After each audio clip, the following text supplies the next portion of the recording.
Welcome back, everyone, to another episode of the Mad Men Podcast, your podcast dedicated to the AMC television show Mad Men, where you can find your best source for news, talk, and more. My name is Jeremiah, and I'm joined by my partner in crime, Elise. How you doing, Elise? Hey, Jeremiah. I'm doing great. How are you? I'm doing great. I am all excited about talking about this crazy, wild episode that we saw last night, The Runaways. Wow, that was a lot. There was a lot to take in this episode. This is definitely the little outside the norm episode a little bit, I thought. But it was, of course, extremely entertaining, so I've definitely got lots to say about that. And, of course, that is what we're going to be doing this episode. We are going to be reviewing Episode 5 of Season 7, The Runaways. One thing I wanted to mention real quick here at the top of the podcast is that I just finished an interview with Kit Williamson, who plays Ed Guilford on the show.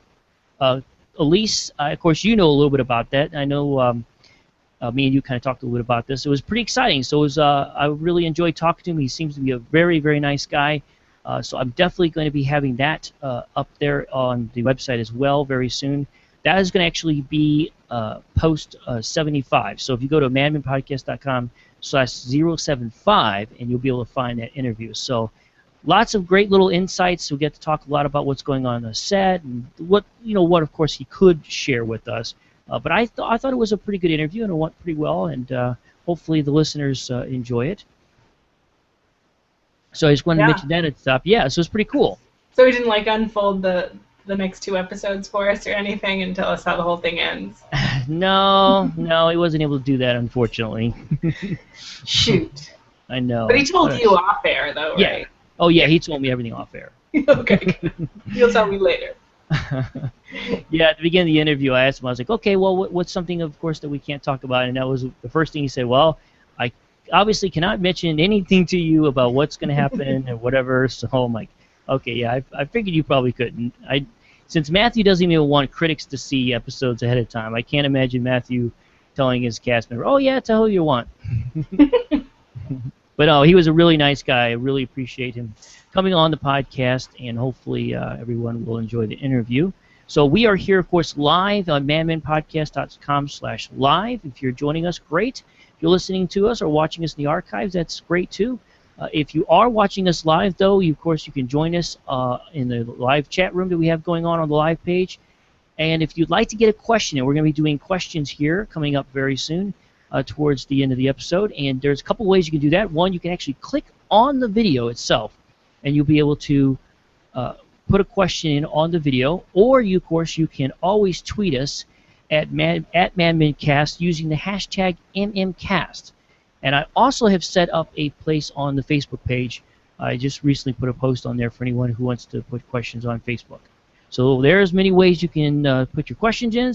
But before we get into the review, let's go ahead and do a little bit of elevator gossip.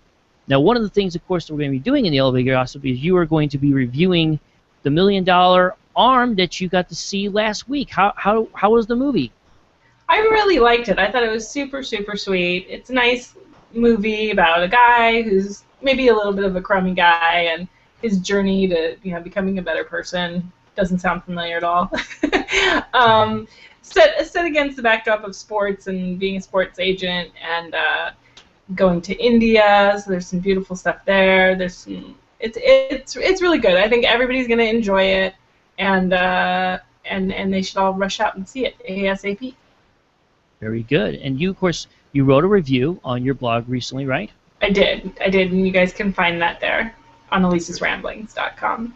Very good. And if you get that, I will have, of course, links for this episode, which is 74. So you go to madmanpodcast.com/074, and you'll see the links. You can read Elise's thoughts on the movie, a little bit more details. I've heard some good things about the movie, and of course, thanks to you, me and my wife are going to be doing an advanced screening on Thursday night. You're able to find the local Disney person here in the St. Louis area, so I will be able to review the film myself, and I'll make sure I share a little bit of my thoughts next week on the podcast and let everybody know. But I have a feeling I'm going to enjoy it. It's about baseball, right? It has Jon Hamm. It has Jon Hamm. There isn't a lot of baseball in it. It's more, it's more his journey as a person. But there is some baseball. There is reference to baseball. That's good. And Alan Arkin's in it, who is adorable, Oh, and I really? just love Okay. him. And, yeah, he plays like the baseball scout who goes with Jon Hamm to India to find the Indian baseball players. Oh, okay. That's right. That's right. I Yeah, do so remember he's seeing got him now. some great business he does. He's very funny. Cool. Well, Yeah. it sounds like it's a pretty good movie. I think it's been getting pretty good reviews from what I understand, so I'm excited about that. One of the quick there is one other movie coming out that some Mad Men people are involved in. John Slattery's film God's Pocket is out now. I don't know if it's not released in a lot of theaters. Is that correct, Elise? Yeah, I think it's a limited release in a few cities, but it should go wider. It's from what I've seen, it's getting mixed reviews. I haven't seen it personally, Hmm. but it looks like it's some people like. I think the critics like it, and maybe the general population isn't liking it quite as much as the critics. Might be more of kind of a art house film, maybe. I don't know. I Right. haven't seen it, but that's what I've seen so far, and I'm happy to go see anything that our Mad Men people are involved in and find out for myself. Right. Yeah, I know John had a lot of involvement in the movie. I know he's directing it. Christina Hendricks, of course, is also in the film. Is that correct? Hmm. And let's see, some other big names. Well, Philip Seymour Hoffman, I think, is in it. Yeah, I So think it's one of his last films. So right. yeah, so that That's a should be reason. That's a reason right there to see it, right? absolutely such a sad story. Yeah, absolutely. The world of film and television stuff really lost a uh, big loss there when he passed away recently. So, yeah, I'm definitely going to see it. And there was one fun story I wanted to share. Since we skipped over the gossip section, I want to make sure I have something to share. Did you hear about the story of Jon Hamm and Paul Rudd being caught up in a little love triangle back when they were younger? Did you hear about this story? I did see this. It This sounds really good. Tell us about it. Okay, so basically what happened, I don't hopefully I don't mess any of this up, but apparently the two of them had a thing for it's I believe it's Sarah Clark, right? She plays in 24, is that correct? Yeah. Okay, so this is back in their younger days. So apparently Paul's roommate, hopefully I'm telling this right. Paul's roommate at KU, he was going to KU at the time, and his roommates was best friends with John Hamm, right? And so So one his weekend. roommate is Sarah's brother. Right, that's correct. That's Sarah's brother. And so apparently one weekend he invited this brother invited Paul to come to St. Louis to meet up and have dinner and stuff with his family, and they were having a game night. And John Hamm was there. Now John Hamm, of course, apparently is at his house all the time because they're really really good friends. Now at one point, John had actually taken Sarah to the prom, right? So Sarah's there in this evening, and what happened is apparently the two of them were both kind of smitten on Sarah, and they kind of had a little bit of a battle for her a little bit, and a mean, intense game of Trivia Pursuit, from what I understand. And Paul talks a little bit about the fact that, he was thinking, oh man, well, I can't compete with this John Hamm guy. He's good looking, he has athletic, and then when the game starts at Trivia Pursuit, he's always going after the yellow question, which apparently is, of course, history. And he's thinking, oh, great, he's smart too. I can compete with this guy. But apparently, I think, from what I understand from the story, is that Sarah did have kind of a thing for Paul, and the two of them did kind of see each other a little bit. Of course, neither one of them are seeing Sarah anymore, and John and Paul have been friends for a long, long time, and it didn't hurt their friendship. But I thought that was a really great story of the two Well, of it's them. good to be Sarah. She's living Yeah, like the anti-Peggy love life there. exactly. So it was a fun story, and so I will have, of course, all these stories up on the links for this particular episode 74. So make sure if you are interested and want to read a little bit more about the story, by all means do that. I got the link to the Entertainment Weekly side of it, which was a little bit shorter, but it was all taken out of an interview that was done with Jon Hamm in the Vanity Fair magazine that was out not too long ago. So that's where we got that story from. And that's it I had for the gossip section, unless, Elise, did you have anything you wanted to share? Nope, I got nothing. Okay, very good. Well, then let's move into the review. Yay! Okay, so this is episode 5, as I said earlier, of season 7, The Runaways. It was written by David Ireson and Matthew Weiner and directed by Jennifer Getzinger, and it aired on AMC on May 11th, 2014. So, Elise, what did you think about this crazy episode? Did you like it? I did like it. I mean, it careened all over the place, and we got to see Stephanie, who we hadn't seen in a long time, and there was a lot. I feel like every episode right now is action-packed. Like they're just like jamming in all of these things that need to get resolved or explained in the next however 9 episodes that we have till the very end of the show. So I just sit there the whole time just agog. Yeah, this is definitely. I'm sure lots of people will be discussing this episode quite a bit, just because of some of the crazy moments that we had in this. You know, people losing nipples. We got threesomes going on. I mean, there's quite a bit to talk about in this episode. So I'm sure lots of people are going to be interested to hear what people got to say about it. One of the things I thought, it seemed like we had a lot of characters dealing. They had a lot of different characters dealing with certain problems, and they all kind of seemed to, I thought, not handle the problems very well in this episode. It was an interesting title, Runaways, too. I know that at one point Sally had actually told Bobby, "What do you want to run away?" But I think obviously this is kind of goes in the overall theme of this particular episode, and that's kind of more where the title came into.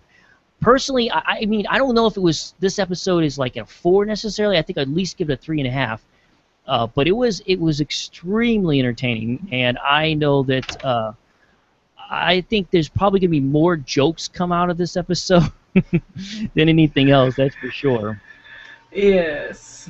Well, let's talk about first talk about a little bit what's going on with Don and Megan, and of course you mentioned Stephanie. First thing I wanted to say is, what did you think about Don's status right now at work? When you look at the beginning of the episode, what were you feeling about how Don is now handling his situation at work? Did you think he's doing okay, better? What did you think? I think he's resolved to do what he has to do. There's that whole scene right up at the beginning of the show of him and Peggy coming up in the elevator, and he's asking if he can be on I forget which company, a Saran Wrap or something, business, right. And Peggy's telling him that she asked Lou, and Lou said he could be on it, and she's happy, and he's happy, and you'll be part of the team. She makes sure to, reiterate to him. He's like, that's all I want. So I think he's made peace with that, and he's ready to just do what he has to do to make his way back to where he was before. Yeah, I think so too. That's the first thing I picked up on it. So it looked like he has got things under control a little bit. He's playing around with the role that they want him to do, right? As far as just being there, helping out with creative, kind of trying to be one of the guys. He's trying to accept that role a little bit better than he apparently was doing, the last time we saw him. I mean, last time we saw him, he was pretty depressed about the fact that his situation has changed so much, and he was having, of course, a hard time dealing with it. And it seems like he still has accepted it at the moment that we had saw him there at the beginning of the episode, and which is good. This is what Don needs to do, right? If he's going to survive and not, blow it here and ruin one of these stipulations and do something he's not supposed to do, and then give them a reason to let him go, without any cause to hurt the company, right? Yeah, I mean, we should talk about that, what happens at the end of the episode, but yeah, I mean, he's walking a fine line too, because when he goes in with the guys in the art department and they're all, making their cracks and everything, and Don can't really join in at that same level. I mean, he can be amused by them, but he can't participate necessarily, at risk of, again, going down that rabbit hole. And hopefully he'll be, their real boss eventually too. So. Yeah, I like that too, right? Where you could tell that Don, the guys are trying to hope that he's going to be one of them now, right? Because I know that the Mathis and even Ed who got in, which by the way was great to see that the actor that was interviewing today had a lot more speaking roles in this episode. Me and him talked a little bit about that during his interview. So it was great to see, Don. They want to accept Don into their group, but Don, he's just a few months away from being the boss, and I don't know if Don ever could get to the point where he feels like he's at that level where he can joke around with them and make cracks about Lou's, cartoon strip and all that stuff. For him, he had treated it exactly the way you expect a supervisor to treat. And I think that was kind of one of the things I think that, of course, the guys are talking about is that Don's still, still in Part of the faculty. Yeah, the factory. That's right. Couldn't remember exactly what he said, but so. But yeah, it was kind of nice. So Don gets a phone call from Stephanie. Yay. Holy cow! Did you think we were going to see Stephanie again? I didn't really, although there was all that talk about Stephanie at the beginning of the season when that woman came up to him in the restaurant that kind of looked like her. That that I guess maybe that was a little foreshadowing or something, or maybe just coincidence. But I was glad to see her, even though she was filthy and living on the streets of Hollywood. Right. But I was glad to see her, and it was interesting to see how quickly Megan unraveled around her. Just the slightest idea that there's another woman who knows about Don or Dick or is in on his secrets, and she could not have gotten her out of her house faster. Yeah, So what was your first reaction to that? Because she seemed when Don calls Megan, she seems very, excited, very pleased about the fact that, oh yeah, let's help her out, has no problem. It's not until she says, well, I know all of Don's secret, where everything seemed to kind of change as far as Megan's attitude. Like, I was thinking maybe, I don't know if it was just jealousy. What do you think was going on? What do you think why did she react that way? Do you think? I think it's still just the same lack of confidence. She really doesn't feel confident in that relationship or in her work probably. And throughout the episode, Megan's still she's trying to have this dance with this guy, and she keeps checking to see if Don's looking, and of course he's not. And she can't get his attention.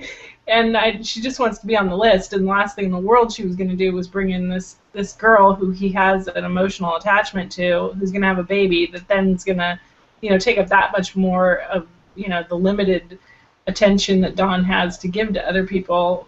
There was no way. I'm not surprised that she sent her packing. Right. No, I'm sure she does pose a threat to her relationship with Don. I guess the big thing we're kind of glossing over is that the last time we saw a conversation between Don and Megan, it sounded like it was almost over. Megan she threw him out of the house. She was basically saying things will be better this way without each other. But in this episode, we kind of see that they're at least talking to each other. They're communicating. He's apparently coming, out there to visit her still.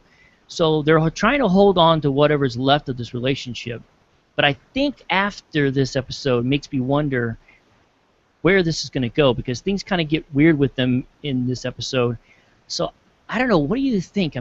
Were you surprised, though, that they were at the level they were in their relationship right now? Well, it feels like now, I was surprised to see them back together, but it seems like every episode now ends with them fighting, and then the next episode begins with them back together. So they're sort of in that part of a dying relationship where you keep breaking up and getting back together and breaking up and getting back together. You kind of want to stay together, you want to make it work, but it's not going to work. And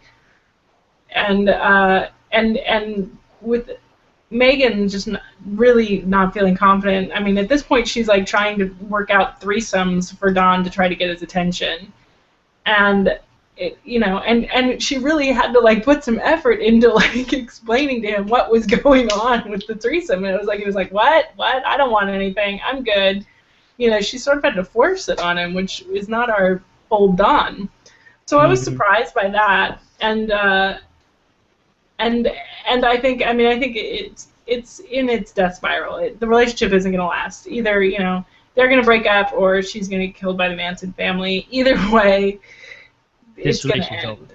Yeah, but I was interested that she told Stephanie when they were talking about the wedding ring that she didn't want kids, that Don's kids were enough for her, and she kind of said, oh, I don't know, Don's kids are enough for me, and basically said she would give the ring to Stephanie's baby or something. Well, maybe again that's more back to the lack of confidence. Maybe she's also not, she's not obviously super confident in this relationship lasting, perhaps. So maybe for her right now, I mean, she was probably lying to her. Maybe she does want to have kids, but maybe it's just because things aren't so good with Don that, Don's not the guy right now that she's for sure going to want to have kids with. What do you think about I that? don't know. I get the sense. I feel like she said it a couple times that she doesn't. That she's not interested. She feels bad about saying she doesn't want kids because it's not exactly something. It's still a difficult thing for a woman to tell people she doesn't want to have kids now. So I think it's a hard thing for her to cop to. But I think she really doesn't want kids. This is like the second or third time she said on the show that maybe she doesn't want kids. Yeah, I go back to that moment when she lost the baby before, when she was pregnant before, and I kind of felt like though she was at least sort of interested in the idea, but I don't know, maybe I was picking up something wrong there as far as, maybe she really doesn't want to have kids. I mean, honestly, yeah, dealing with Sally and Bobby and little Jean on part-time probably is enough to really keep her busy, though, as far as that kind of stuff's concerned. Now, we don't know how much she has involvement in her life now that she's living on the other side of the country, but I guess she's still a little bit. Do you think the kids have come out at all to see Megan? Oh, I don't think so. Since he's still in New York, I can't imagine. That would be my guess. My guess is she hasn't seen them since making the move. Probably not. But I mean, you see how she is with Stephanie. She doesn't want anybody else vying for the attentions of Dawn, let alone another child. Right. And that's true. So kind of the way I kind of looked at it at first, I thought maybe it was encouraging their conversation on the phone. But once Don actually gets to L.A., you could tell right away he's a little annoyed that Stephanie isn't there. Megan does a good job kind of diffusing that. But I think as the episode moves on and we get to this part where they have this big party and stuff, she's dancing with this guy and just all this stuff's going on. She's obviously doing a lot of drugs. I just kind of got this feeling as the episode moved on that they were pretty much showing us that, yeah, they're talking, but it's still not the same. And then, like you said, apparently for some reason, and I don't know if it's just because, remember how she had that quick line when they were going to the market and said, "Oh, I know what Don likes." Right. I'm wondering if the whole thing with threesome was her way of kind of giving Don what he wants, thinking that's what she's thinking that's what he wants, right? Is that he wants to be with her friend, and so by giving it to him, maybe that would make him, more excited about being with her. Do you think maybe that was her? That's the only thing I could think of the thought process that was going through her mind to be able to open up to that kind of relationship. Yeah, I mean, definitely. I mean, she's flailing in all directions, trying to keep the relationship with him. Yeah. Well, I don't think it's going to work. I thought Don, when he woke up in the morning, I thought Don seemed almost like he was a little confused, like he didn't quite know, like, what just happened. Did you get that feeling from his expression? That seemed like his expression going into it too. He was just kind of, his brow was furrowed, and he was like, "What?" And I can't imagine it's Don's first threesome. Well, that's true. You're right. But obviously, I think any man, if your wife was to do that, you would be like, "What's going on? What bizarre world am I in?" I think that nobody. I don't think any married man would ever be like comfortable at all with the situation. Now, sure, of course, the married man's going to do it, but what I'm saying is, at first, you're going to be like going, "What's going on? Is this okay? Is this a trick thing? If I'm going to do this, and then later on you're going to be mad at me?" But it was quite a juicy scene. It was. It's a good thing that this show comes on late 10 p.m. Eastern time, because definitely not for kids. It's moved into a real. It's always been an adult show. Let's be honest. Yeah. So what do you think? Do you think this threesome thing? I guess it's not really. I don't think it's going to really help this at all. I think like you said earlier, it's pretty doomed, right? Is that what you're pretty much saying? Yeah, I think they're done one way or the other. So, do you feel like I kind of also got this feeling too that maybe Megan had a moment or realized herself even that maybe she kind of made a mistake with this? Like maybe this wasn't a good idea. Do you think she was having a little after morning regrets there a little bit? Maybe. Amy definitely seemed like she was. She could not wait to get out of that house. She was like, "Bye, thanks for the party." Yeah, They're running awkward. out the door. A little Hello. awkward. But I Had don't to- know. I don't know if Megan, she's doing what she's doing. She thinks that she's, keeping her man any way she can. So she may feel good about the decision if she really thinks that's what Don wanted. Yeah, wow. Be in a relationship where that's where you think you have to go to keep the relationship going. Wow. Okay. Yeah, I think honestly though, I was thinking back why I felt that way, and I was thinking of the reaction she had when Don said he's got to go back to New York to take care of, the important information he heard from Harry.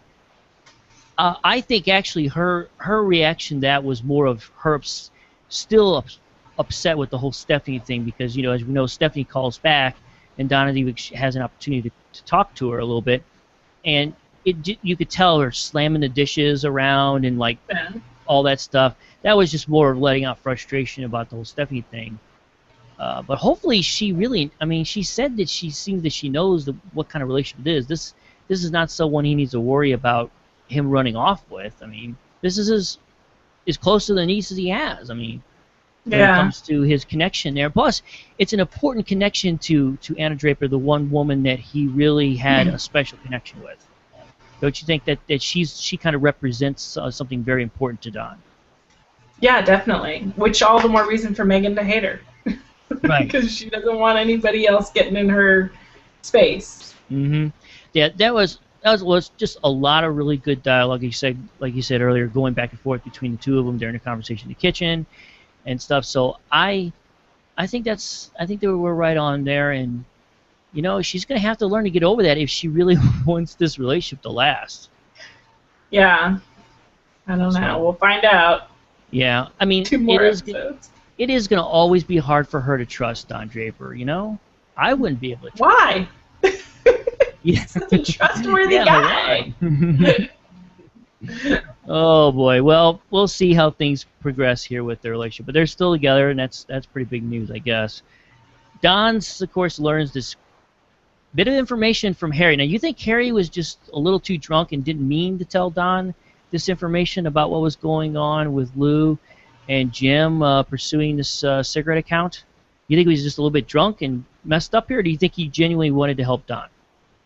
I think he wanted to help Don. I mean, I think he was a little buzzed, and maybe that loosened his tongue a little bit. And if he hadn't happened to run into Don, maybe he wouldn't have gone out of his way. But since everything came together and they were alone in a bar, I think he wanted to if it worked out. I mean, he wasn't gonna sacrifice himself by any stretch, but since it all seemed to be aligning, he did, which was great because that's probably the one bit of information that just saved Don from landing on his keister.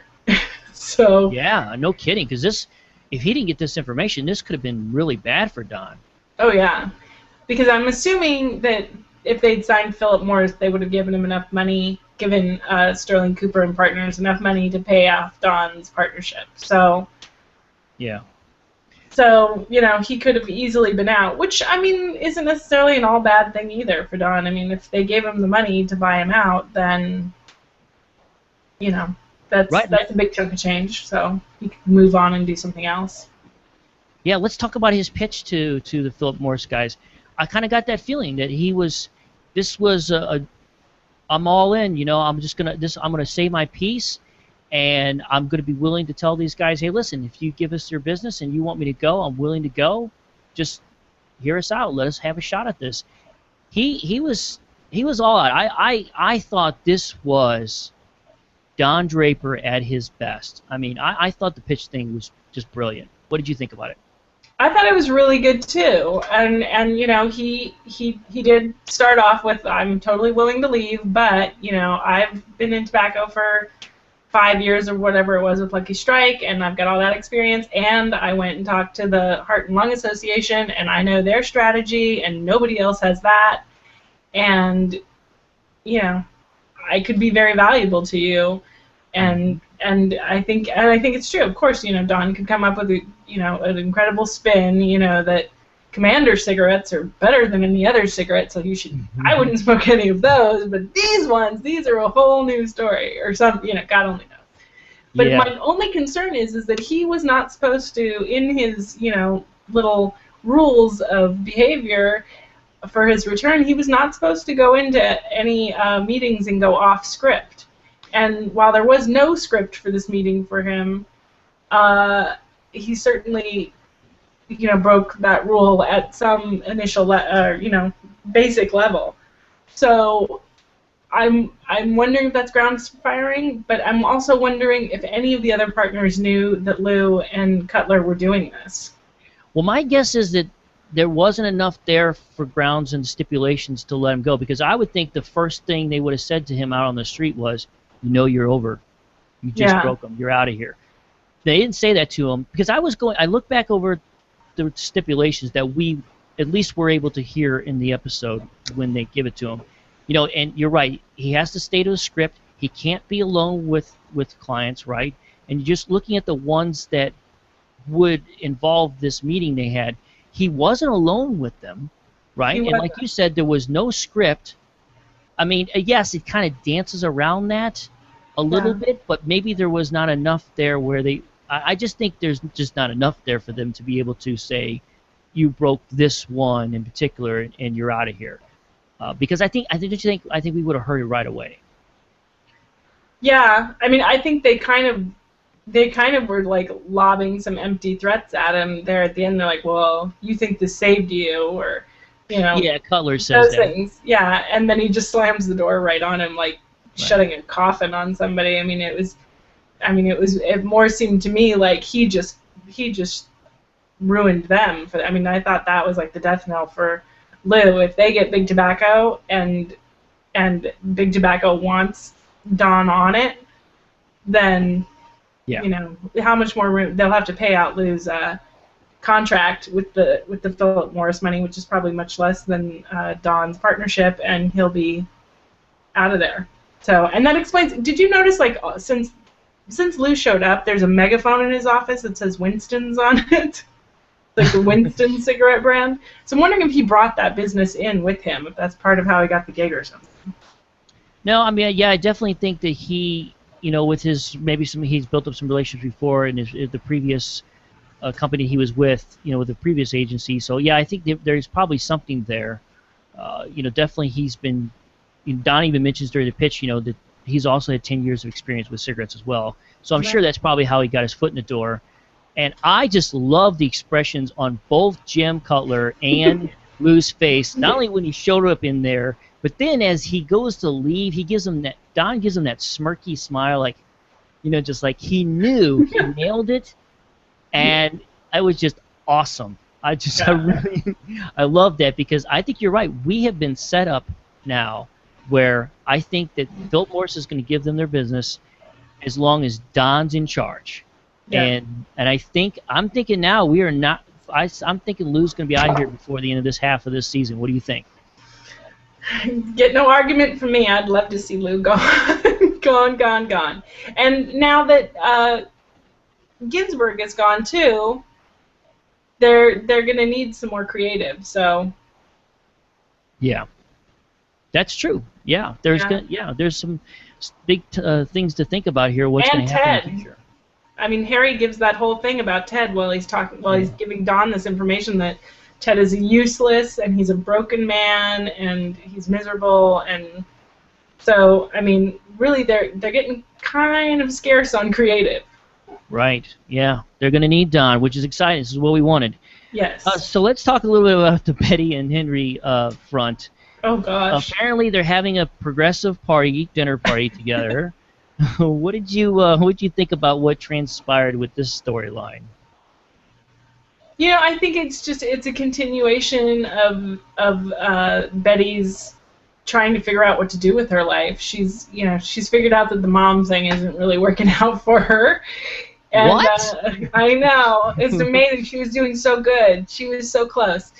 And the politician's wife thing, she's not quite nailing either. No. Looks like her and Henry are kind of icky. So, I mean, it looks like she's going to want to start doing something of her own. I mean, she said as much in the scene when Henry comes in and tries to get her to get out of the kitchen, which is where she always wants to just sit in the kitchen at the table. That she doesn't know what she's going to do, but she's going to do something. So I think we'll see her maybe trying to find a place for herself. I don't know what it'll be, but maybe some sort of volunteer work or something for Betty to keep her from breaking Sally's arms and ranting political stuff that contradicts her husband. Making Bobby's tummy hurt. Oh, that was so sad. It was so sad. I know. It was that scene with the two of them together though was so sweet. Them in the room. Sally and Bobby. Sally and Bobby. Oh, Yeah. I love that. That poor kid. All these kids, man. Jeez. Yeah, I think you're exactly right. This is what this have been doing all this season with Betty's storyline, is they're kind of showing us that she's not satisfied or happy anymore about just being a housewife or being, a politician's wife, and that she's really trying to figure out where she can go from here, And I thought it was kind of funny about the empty threat there. Maybe she would get into politics. Now that would be interesting. Is Betty in politics? Could that happen? I suppose. I mean, maybe she could head up some sort of political organization or something.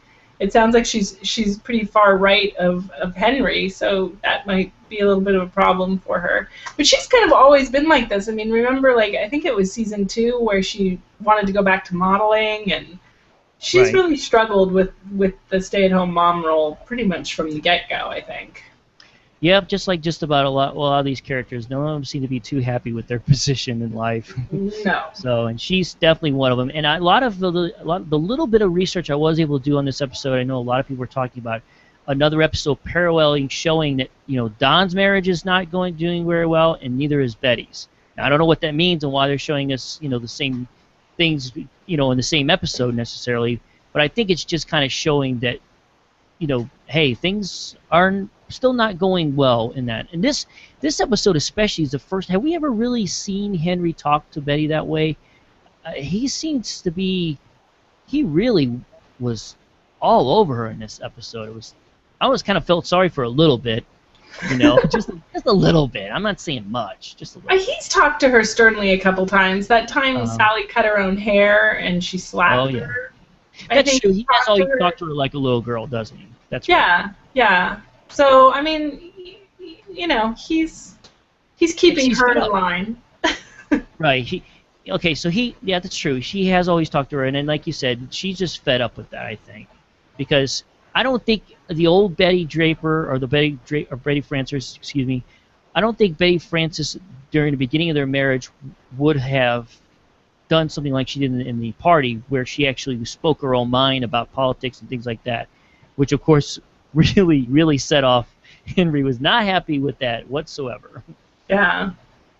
No, it's true, but the husband and the other couple seemed to keep trying to turn the conversation back to that. The wife kept trying to turn it away. Henry kept trying to turn it away. Right. And he kept turning it back. And Betty, too. I mean, Betty went back to it, and she should have known better than to do that. I mean, that was not great party throwing. So Emily Post, as he calls her. Right. So, I mean, she's had it. She's frustrated, and I think, by the end of the show, she'll be squared away in some sort of position of her own. Now, whether that'll make her any nicer of a person, I don't know, but at least she'll be less frustrated. Right. Now, I have a question for you. Do you speak Italian?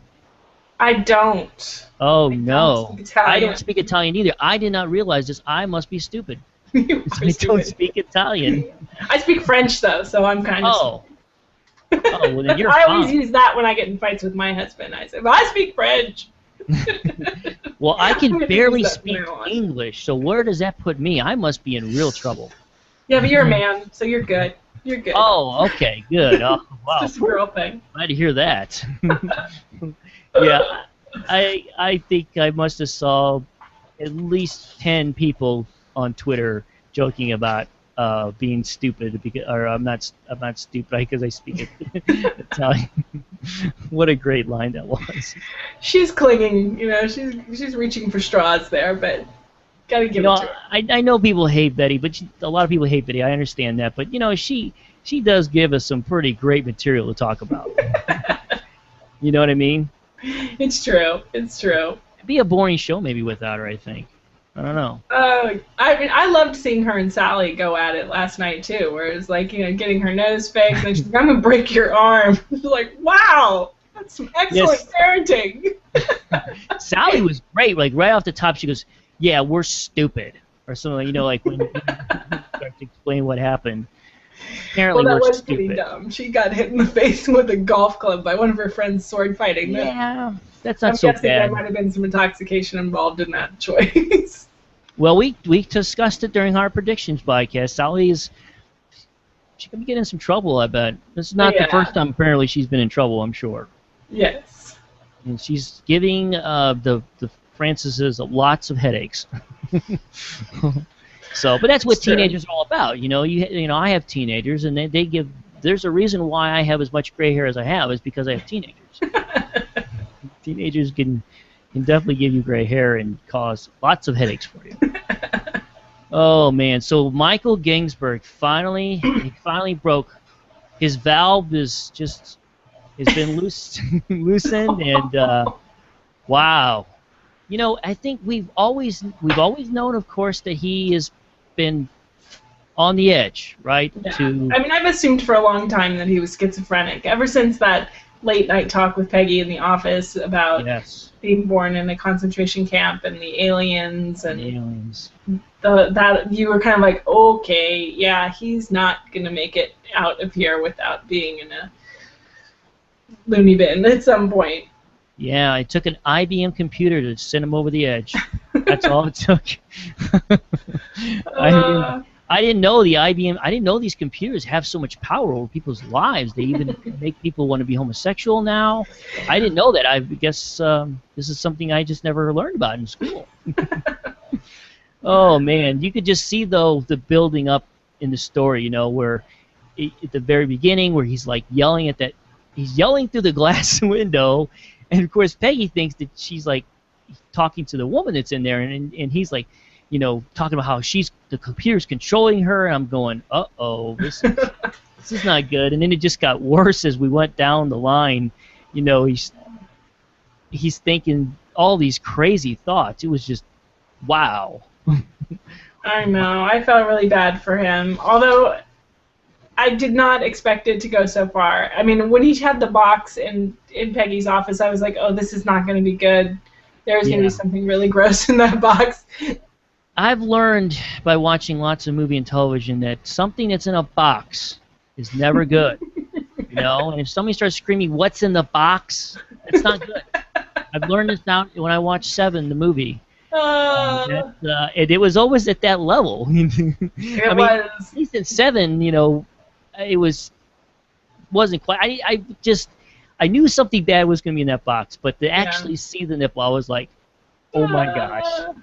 And I have to admit, I'm sure everybody was cringing for poor Peggy. I mean, what was she thinking at that moment? She must have been going, what do I do? That would be my first reaction. What do I do? Yeah. I mean, she held it together pretty well. I mean, that was pretty spectacular. I mean, Peggy's got a lot of experience with bad dates. So, I mean, this is definitely the top. This is right up there with stabbing Abe.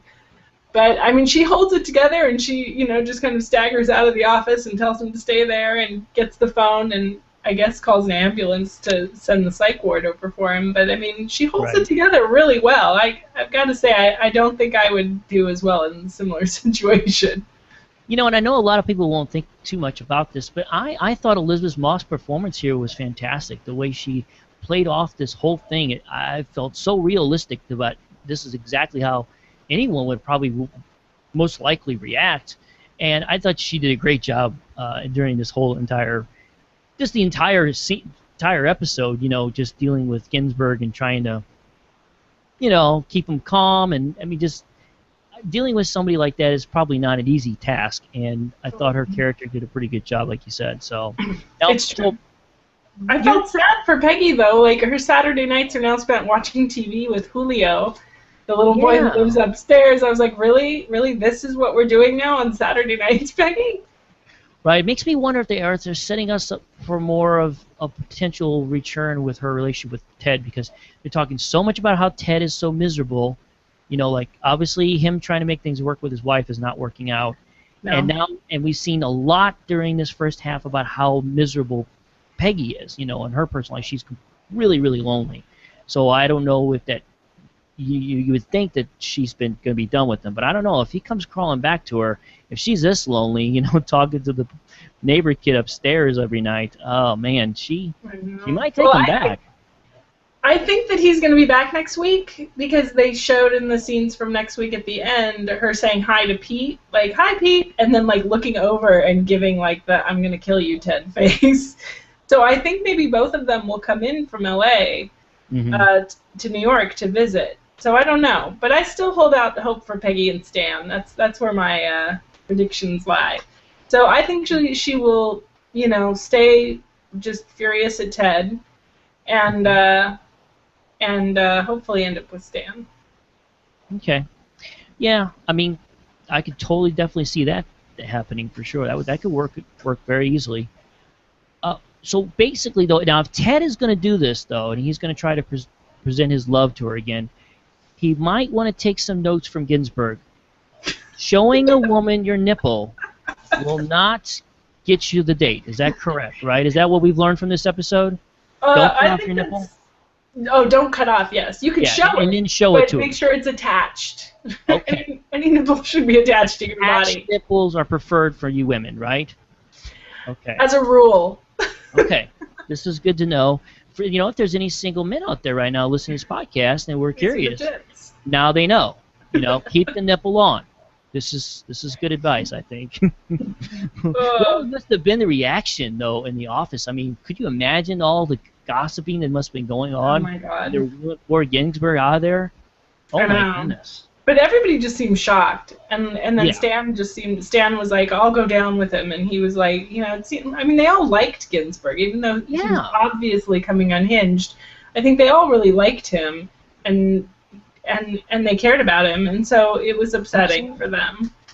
Absolutely, yeah. I was thinking about it because, you know, he's part of that group of guys, you know, that group, that tight fit of creative that they have there, and they all seem to be very good friends with each other. And I would imagine this would be very difficult if one of my friends at work all of a sudden just went crazy, and they had to drag him out of there in the office like that. I mean, that'd be hard to kind of swallow, you know. I mean, I'm sure they knew that Ginsburg was on the edge, but just to see it happen, though, I mean, that's got to be kind of sad to see, right? It is. It's true. So Ginsburg. I think you brought up a good question, though. What could this mean for creative now that possibly Ginsburg... Now, of course, we don't know if Ginsburg's out forever, but let's say like he is, or at least he's out for a while, right? I think he's got to be. I mean, they let Freddie go for peeing his pants. So if you're actually cutting off body parts in the office... Yeah, they probably frown upon that. Yeah, I'm going to guess that, you know, that's not working. All right, so you're going to go on the record and say this is the last we see of Ginsburg. Now, are you just saying that because... In the office. We may see him. Like, they may go visit him in the hospital, or, you know... Okay. He and Freddie may open their own agency. I don't know. Well, you know, and then Ben Filman, he's got this new series is coming on NBC, A to Z, with the star who played the mother in How I Met Your Mother. Maybe, you know, he's gonna be too busy with that. He doesn't have time for Mad Men, right? That's sad.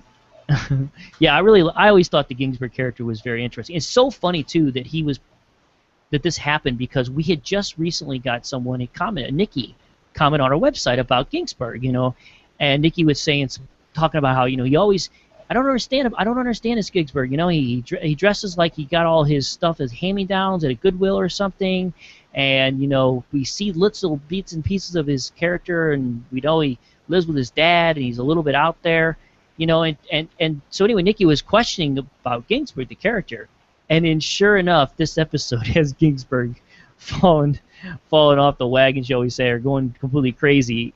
And it was funny because eventually Nikki replied to her reply and said, "Oh, never mind." There he goes. There he goes. Aww. Well, maybe this will give some of the other people in creative some more work now. The Ginsburg, you know, we could see the Ed Griffin, Gifford, and John Mathis. Maybe those guys will get some more work now. Yeah, they're definitely developing them, so that seems Yeah, likely. right. Because I mentioned, like I said, they all seem to be getting more and more lines. So I wonder if that's kind of they were setting this up on purpose for us. So, well, what do you think about Lou's comic strips or script Uh, with the Scouts honor? Just super cheesy, just like him. But I thought it was interesting. I said this in my blog post too that it was interesting because he went off on this whole thing about Chet Stover's underdog, who I guess he had worked with at Dancer Fitzgerald, and he was saying, that he had done it and he was nothing special and blah blah blah. And it reminded me when Ken was doing the writing, and Hmm. everybody was kind of like, bent about that and wanting to get Pete was like, he's going to try to write something, uh, and I just thought it was interesting, that it was the same thing. It was like, it's just another firm. It's the same little jealousies and issues between people. Yeah, but also too though that is a natural reaction to men. Men are very immature. If I knew that somebody, even if I was close to them, and I knew that they were doing so, I probably would tease the heck out of them. And I know that sounds terrible, but I probably would because, like I said, we us men can be pretty immature about that.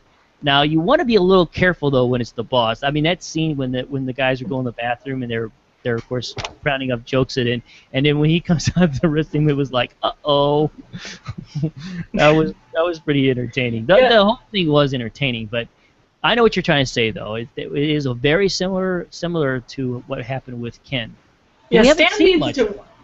Yeah, it's true. Stan needs to work on his office politics because he's really terrible. He's gone after Don a couple times, but you kind of get that better because Don, he will do that adversarial thing. But when Lou's like, who had a foolish dream, blah blah blah, and Stan's like, you, I was like, I oh, know he said Stan, that. are you not listening to what he's saying? I panicked for 1 second. I thought, oh no, he's getting fired. I know, Did but you have that Stan reaction? needs to consider what he's saying in the Yeah. office and to whom, because he may find himself looking for a job. Right. Yeah. He needs to be a little careful what he's saying.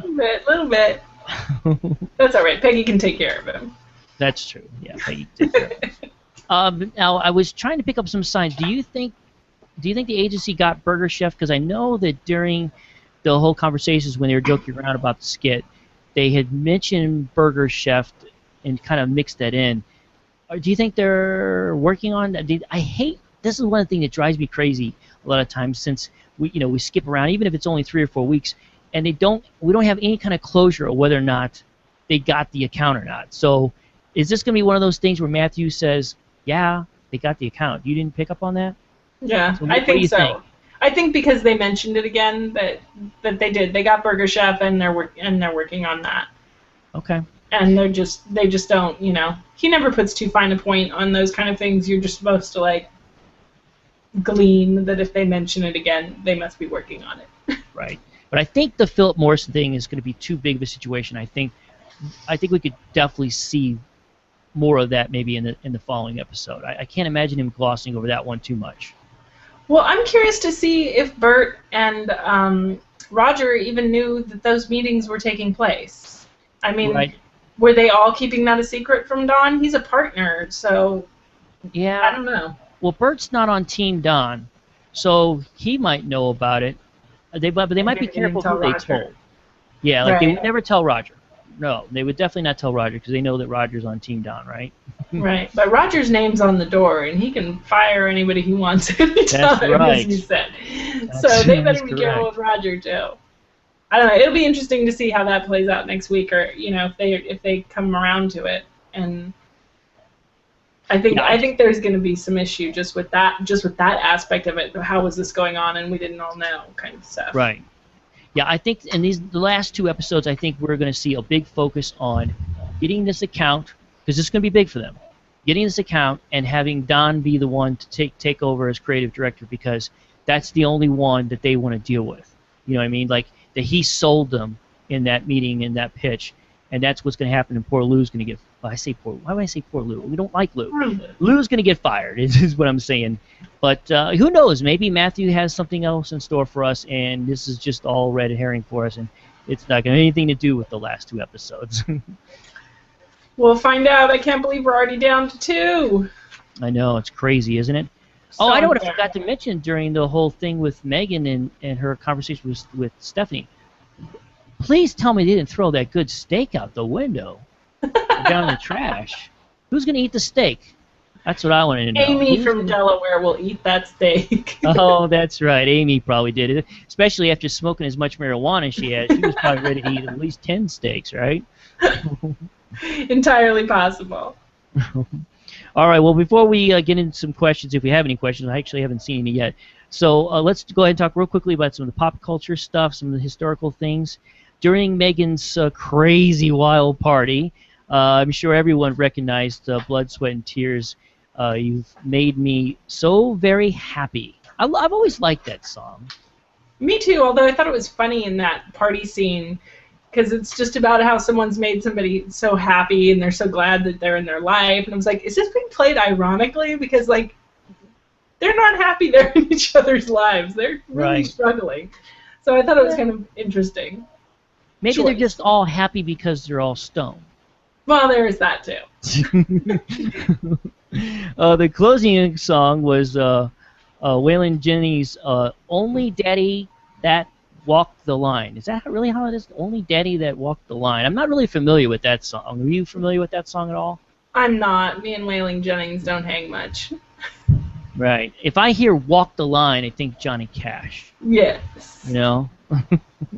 So anyway, that was the closing song. Did you notice that another 2001 Space Odyssey reference in this movie? How many are we going to have, Elise?